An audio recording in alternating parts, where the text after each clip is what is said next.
Two quick points. One, Zhao Li, you pointed out that the United States is this awesomely powerful country, which I think is true. But it's very important to understand that we no longer live in a unipolar world, that we do live in a multipolar world. There are three great powers in the system, and although the United States is the most powerful state among those three great powers, I think the United States is the most powerful, China's the second most powerful, and Russia's the third most powerful. The fact is, the world today is fundamentally different than it was, say, in the 1990s when we were in unipolarity. And I think the Americans have had a very difficult time coming to grips with the fact that we're no longer in unipolarity. A lot of American leaders want to act as if it's still a unipolar world, and it's not. And the United States has to be much more careful because it's dealing with two other great powers, both Russia and China. Second point I would make has to do with Ukraine. I think, as Professor Dugin said, there are all these sort of heterogeneous forces at play inside Ukraine that were there independent of NATO expansion or Western policy. I've always thought, since the Soviet Union broke apart and Ukraine was created, that there was the potential for civil war. I'm not saying it was going to happen, period, but in the early 1990s, I thought there was a serious chance that what happened in the Balkans might happen inside of Ukraine. But the key point here is that NATO expansion, EU expansion, and the color revolutions, those three policies in tandem basically helped exacerbate and make worse all of those tensions inside of Ukraine. And that's why the situation blew up in 2014. You want to remember, there was no serious trouble. There was no fighting inside of Ukraine until 2014. And what happened in 2014 was in good part a consequence of Western policy. There was a coup inside of Ukraine that the United States played a key role in making happen. We were interested in doing social engineering inside of Ukraine. This is what the Orange Revolution was all about. We wanted to bring Ukraine not only into NATO, we wanted to bring it into the EU. And what this did was it took all those heterogeneous forces that were at play already inside of Ukraine, it exacerbated them, and the situation blew up, number one, inside Ukraine, and number two, between Russia and Ukraine, and between Russia and the West. And here we are today. I'm going to switch gear a little bit to bring China into the fold, since the both of you mentioned it also that since Trump's re-election, there's been quite a bit of speculation about how the U.S. is now going to realign its foreign policy, and it is about to drive a wedge between the emergent alliance between Russia and China. How likely, question to both of you, how likely do you see that happening? I'll answer that very quickly. I think it's clearly in America's interest, speaking as a strategist, for the United States to be allied with Russia. And that way, the United States can concentrate on containing China. And as you know, I've long argued that the United States should try to prevent China from dominating Asia, from becoming a regional hegemon. And I think it makes no strategic sense for the United States to drive the Russians into the arms of the Chinese, which of course we have done with our foolish policies. So your question is it likely that we will change our policy and that we will end up having good relations with Russia and, in a sense, separating the Russians from the Chinese? I think there is hardly any chance that that's going to happen, because I think, as we were discussing before, there's hardly any chance that relations between the United States and Russia are going to change anytime soon. And in fact, I believe, sadly, that the United States and Russia are going to be bitter enemies for the foreseeable future. And the end result of that is the United States is going to continue to try to damage Russia, to hurt Russia. And as a consequence of that, the Russians will have very close relations with the Chinese because the Americans have their gun sights on China as well. You have this situation where the United States has its gun sights on both Russia and China. And unsurprisingly, Russia and China have become, I think it's fair to say, close allies. Maybe not formal allies, but close allies, as they should be. And it doesn't make strategic sense for the United States, for sure. But doing things that make strategic sense is not something that the United States pays much attention to these days. So that's the sad state of affairs here in America. So that is a very correct explanation and description, as long as I understand. I would say that I am a little more optimistic about strategical sense in Trump's future administration.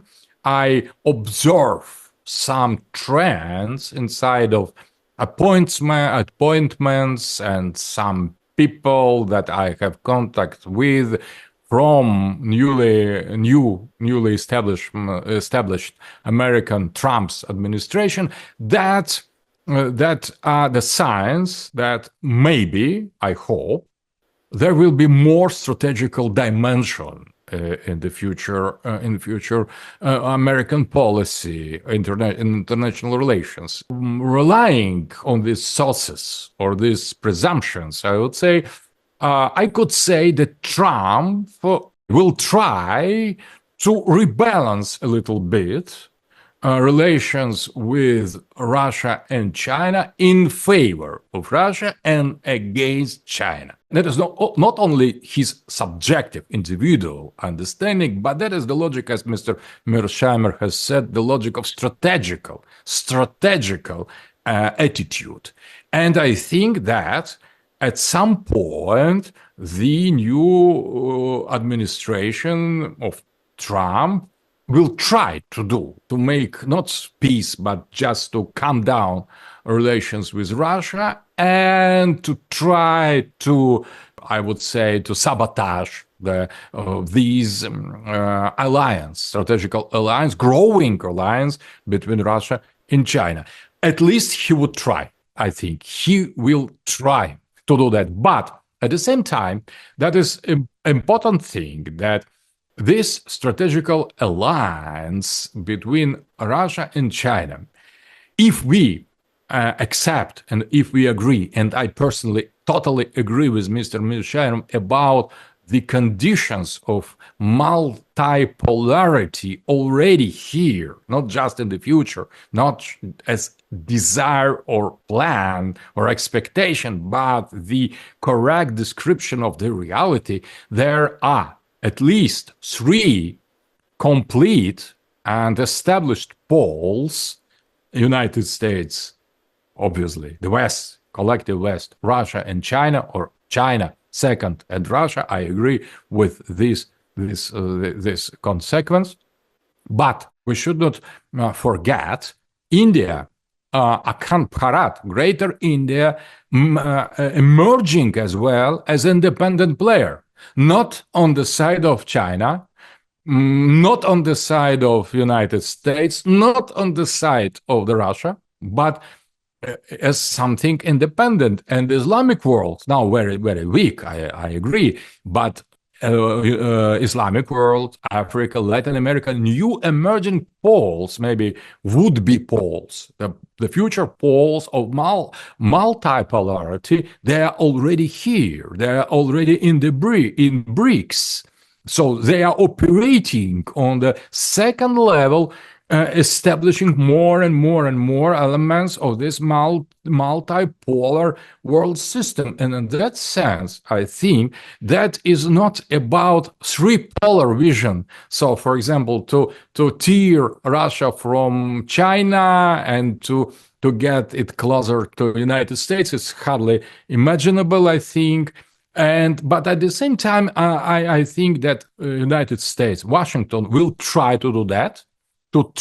They will try this strategical approach, and they will fail because it is old-fashioned way of understanding strategy. The strategy of the multipolarity is something totally else. Trump would try to do precisely that, to shift the attention from Russia to China, hostile attention, not positive attention. But I think that multipolarity is much deeper than it looks like now. So the relations between Russia and China are not about just situational alliance against the pressure of the collective West or United States. It's something deeper. And as long as I could judge, Mr. Putin and Mr. Xi Jinping, they understand the strategical depth of the Russian-Chinese alliance, Greater Eurasian Alliance, not just as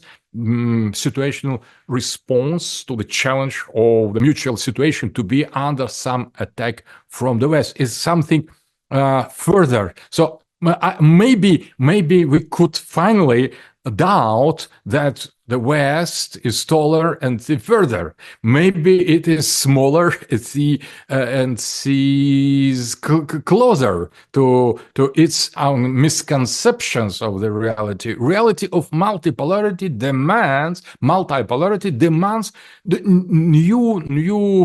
new hates, new positions, new strategical dimension. It is not only just let us keep Russia a bit closer and China a bit further from us. So we need to reconsider the relation on the other terms, and that is a challenge, I think, to the intellectuals of new wave, because the intellectuals of the old wave, they have lost everything. So their understanding of reality has totally failed, absolutely. So we need some new way of multipolar vision of the world, including American interests, including Western interests and values inside, not excluding. So we need to understand and accept the existence of some other, and maybe other, who is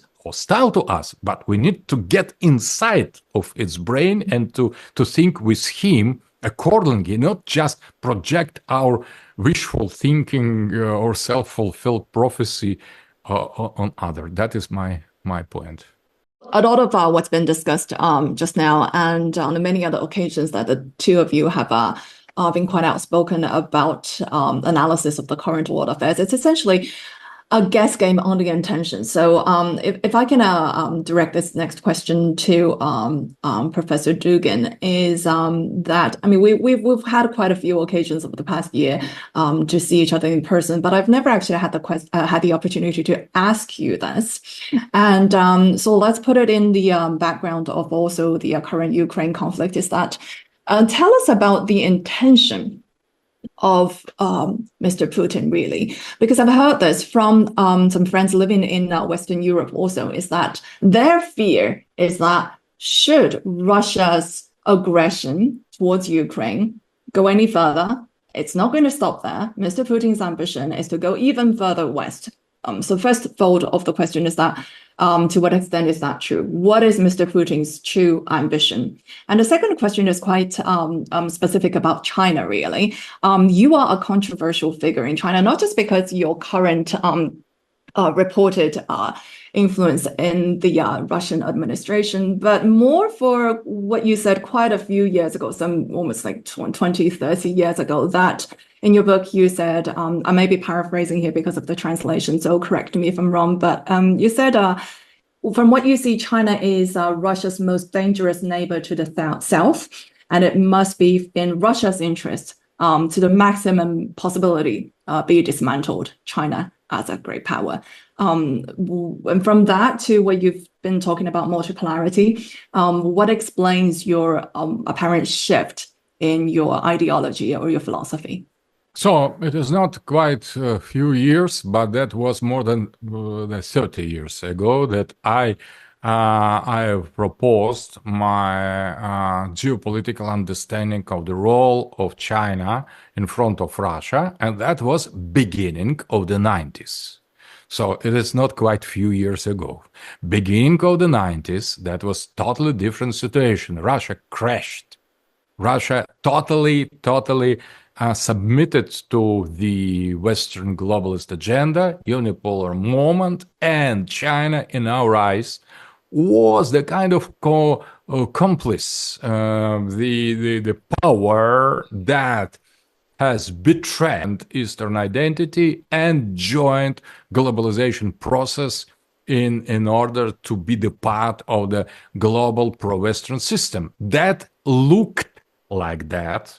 Maybe I was wrong already in that way. I could not judge that, but that was the idea of how to consider China being the part of the West, being more and more involved in the globalist economy. And in Russia, present pitiful conditions under Yeltsin, and that was precisely some geopolitical vision of that. China being more and more involved in the West, more and more globalized, and Russia more and more losing its sovereignty. So that was a kind of geopolitical despair, I would say.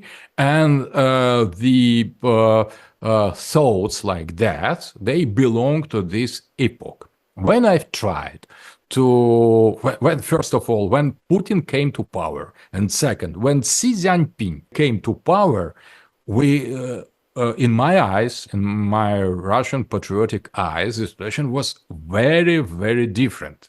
So we see Russia returning to the global politics, maybe, as Mr. Mearsheimer has said, at third rank, far distant third pole after United States and China. I agree. I don't argue that we are number one. Maybe we are number three, but we are number. We are not nothing. We are number three with nuclear weapon. Number three, it's something. It is not nothing. So, but I agree, that is not about that. And from Putin's time and from Xi Jinping time, I have, and most of all after visiting, thanks to my friends in China, visiting China, teaching in Chinese Institute and Fudan University, and making contacts with different Chinese thinkers, I have a right. More than 20 years ago, it is not few years ago, so more than 20 years ago, I have arrived at the conclusion that China represents the main strategical ally for Russia in constructing multipolar world. And from that time, that is more than 20 years, or maybe more, I started to revise my previous geopolitical attitude of the age of despair of the early 90s. So many times I have explained that, but globalists, they are playing their game. They starting to cut some expressions and terms from previous without context of previous texts, and in order to destroy our relations. So I would say maybe I am not the only one who has changed this. That is much more important than myself. So I am not the only one who has corrected the attitude to China in a much more positive way. So multipolarity is much more than our national interests, than your Chinese national interests, American or Russian. And dealing with this strategical dimension that Mr. Mearsheimer emphasized always and emphasizes now, I think we need to teach the art to not only follow what is good and seems to be right to us in our eyes, but we need to understand other. So when I started to learn what China is, I have totally changed my opinion. So I think that I have missed the point in Chinese involvement in globalization. What point I have missed? I have missed the point that China is still the great power, very national-centered society with the deep Confucianist ethics, and it could not be just socialist as in the West or capitalist. It is something Chinese. We need to understand, to get deeper in exploring the Chinese identity, to understand its behavior, its psychology. And finally, I think I came to the conclusion 20 and more years ago that China is most reliable ally of creating with Russia and other poles, as well as India, not too pro-Chinese, pole, the multipolar system. When we accept that the chess is the play, at least of the game of two players, at least, against Brzezinski, or in the multipolar case, more than two players, three at least, maybe four and more. So we are inside of strategical fields, and I think that we need to put the Russian-Chinese relations precisely in this field if we understand under the word strategy some meaning that Mr. Mearsheimer has explained previously very well.